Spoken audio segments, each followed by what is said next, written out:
Budget corona का जो period था उसकी कठिनाई आप समझते हैं सारी। उसके बावजूद भी हमने जो पिछला बजट था उसमें 13% की वृद्धि की है। इस बार का बजट जो हमारा है 1,55,000 करोड़ रुपए का ये बजट हमने पेश किया है। और इसमें जो फिस्कल डेफिसिट होता है वो 3% की पहले सीमा रखी होती है। बीच में कभी कभी ज़्यादा भी जाता रहा होगा, लेकिन हमने उस फिस्कल डेफिसिट को भी बढ़ने नहीं दिया है। बावजूद इसके कि हमारे रेवेन्यू भी कुछ ना कुछ कम हुए हैं, फिर भी इतने कम नहीं हुए जितने शुरू में एक अपेक्षा की जा रही थी कि 17,000 करोड़ रुपया रेवेन्यू कम हो गया। लेकिन अक्टूबर के बाद बढ़ना शुरू हुआ। अक्टूबर, नवंबर, दिसंबर, जनवरी, फरवरी, इसमें लगभग 10-11 हज़ार करोड़ रुपया रिकवर भी हो गया है। मतलब मार्च मिला करके 11,000 करोड़ कवर हो जाएगा, तो 5-1 हज़ार करोड़ रुपया उसका लॉस रहेगा। लेकिन कुछ खर्चे भी हमारे कम हुए और कुछ हमने सारी चीज़ों को सुधारा है, जिसमें से 8,500 जो हमको एक्स्ट्रा लोन लेने की एक सहूलत थी, जो पिछली बार डेट हमने प्रपोज किया था, उसमें से इतना हमने नहीं लिया।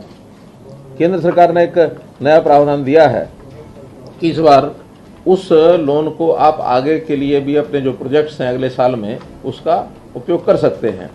पहले क्या होता था कि जितने बजट की प्रावधान शुरू में कर दिए जाते थे, बाद में किसी भी नए प्रोजेक्ट को शुरू करने के लिए उसको अगले रिवाइज्ड बजट में ही, एस्टीमेट्स में ही लाया जाता था। लेकिन अभी एक कुशन हमारे पास ये इस अकाउंट के माध्यम से हो गया 8,500 करोड़ का, कि हम कोई भी नया प्रोजेक्ट किसी भी विभाग का बिना रिवाइज्ड एस्टीमेट में जाने के 8,500 करोड़ का एक कुशन हमारे पास आ गया है। और इस 8,500 करोड़ के कोई भी चीज़ बिना रिवाइज्ड बजट के जाने के उसको सरकार द्वारा कराया जा सकता है और बाद में पोस्ट फैक्टो उसको विधानसभा में लाया जा सकता है। तो इस प्रकार का एक रिवॉल्विंग फंड ये रहेगा, ताकि कभी भी सरकार को नई योजना बनाने में कठिनाई ना आए।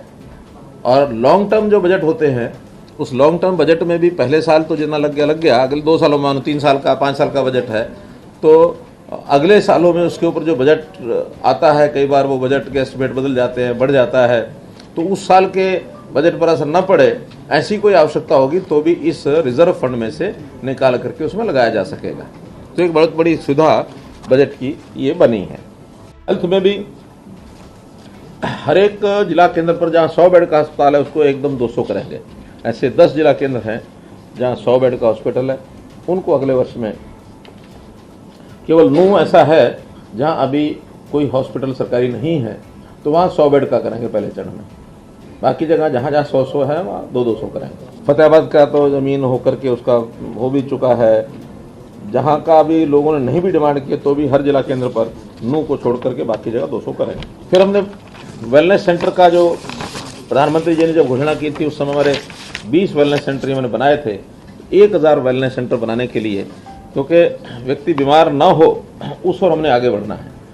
केवल हेल्थ सर्विसेज बढ़ाना ये उसका उपयोग नहीं है, बीमार ना हो ये उससे पहले क्या एक चरण है, फर्स्ट स्टेप यही है।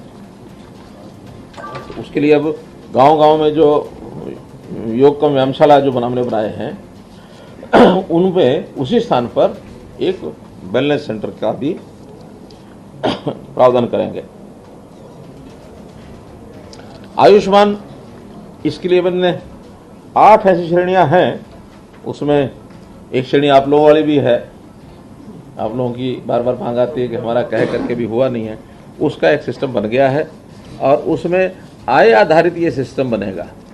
1,80,000 की आय को तो पूरे का पूरा 5 लाख का लाभ मिलेगा, लेकिन 5 लाख तक की आय का वो अनुपातिक लाभ या तो देंगे, स्कीम बनाएंगे, या फिर उसमें कुछ प्रीमियम ऐड करेंगे और उसके कारण उसके साथ फिर 5 लाख की, क्योंकि ट्रस्ट मॉडल पर हमने शुरू करना है। ये केंद्र का जो पहले प्रावधान है, सहायता मिलती है, वो केवल जो SCCC डाटा में पहले से है उन्हीं का मिलता है। उसके अलावा बाकी हमने स्टेट की ओर से करना है और वो एक ट्रस्ट मॉडल के आधार पर किया जाएगा। उसकी प्लानिंग बन जाएगी और जल्दी उसकी घोषणा कर देंगे। लेकिन इसमें 8 श्रेणियां और लाभान्वित हो जाएंगी। फिर नई शिक्षा नीति के बहुत से प्रावधान हैं उनको 2030 तक लागू करने की बात कही गई है केंद्र सरकार के द्वारा। हम उसको 2025 तक लागू कर देंगे, ऐसा हमने शिक्षा मंत्री जो केंद्र के हैं निशंक जी, उनको मैंने कहा है कि उन्होंने हमारी प्लानिंग मांगी भी है कि कैसे प्लानिंग कर रहे हैं। तो उसमें बहुत से प्रावधान जो आज बताए हैं कि जो संस्कृति मॉडल स्कूल, इसका एक बड़ा एक क्षेत्र हम उसे लागू करने वाले हैं ताकि शिक्षा का स्तर ऊपर उठे, अध्यापक भी अच्छे उसमें आए। उसमें गरीब विद्यार्थियों को मुफ्त शिक्षा देंगे और जो पे कर सकते हैं वो उसके हिसाब से उसकी योजना सब बनाएंगे। इसी में जो आंगनवाड़ियाँ हैं उनको अपग्रेड किया जाएगा, उसमें 4000 प्ले वे स्कूल उसी में से बनाए जाएंगे, क्योंकि अभी आंगनवाड़ी सेंटर्स का जितना अच्छा उपयोग होना चाहिए उतना भी नहीं होता है। वहाँ का स्टैंडर्ड लेवल बढ़ा करके ताकि आम परिवार भी या कामकाजी महिलाएं वो भी अपने बच्चों को वहाँ छोड़ करके जा सकें। केवल इतना ही नहीं कि बच्चों को वहाँ मुफ्त में भोजन मिलना है, खाना मिलना है, दूध मिलना है, उसी के लालच में जाएं।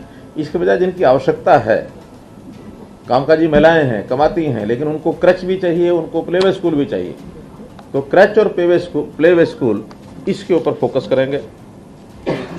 2 जगह पर हमने विचार किया कि KG to PG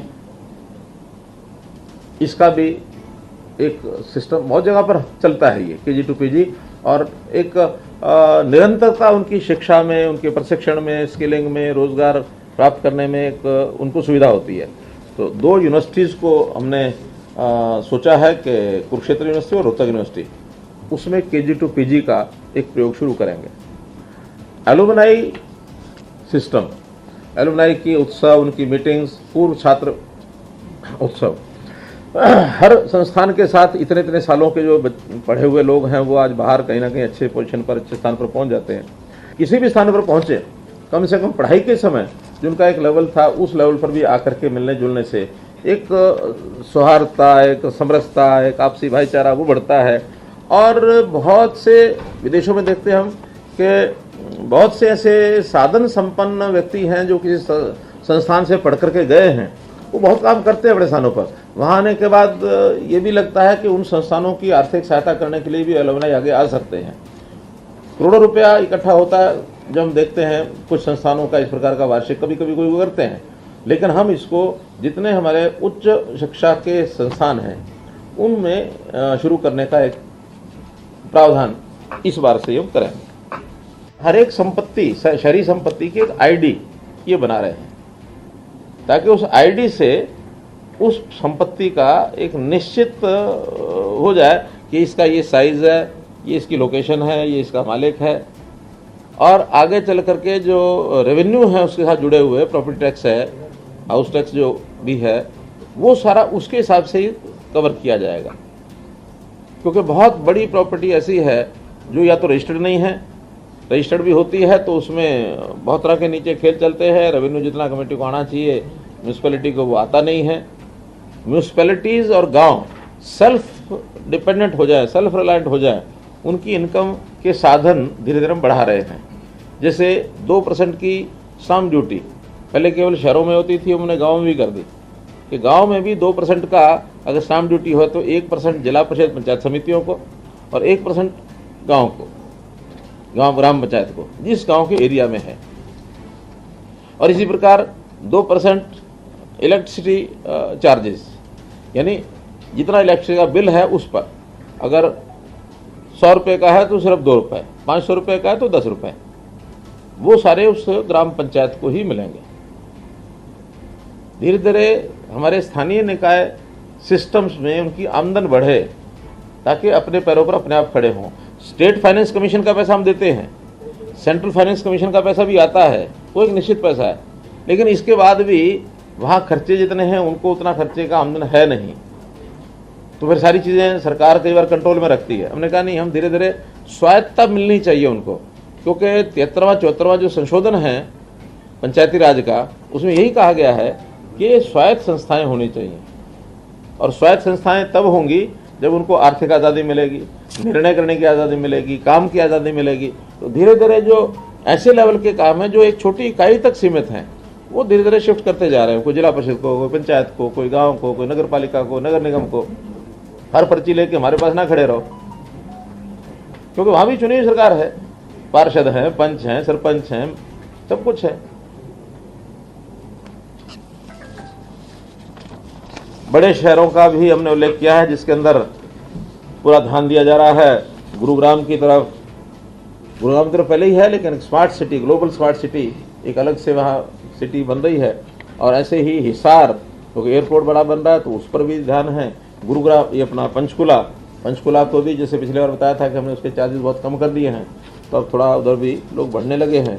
Kurukshetra, Divya Kurukshetra के नाम से, क्योंकि सांस्कृतिक नगरी है, तो उसका स्थान भी देश और दुनिया में नाम कुरुक्षेत्र का काफ़ी है, उसको भी थोड़ा आगे बढ़ाएं।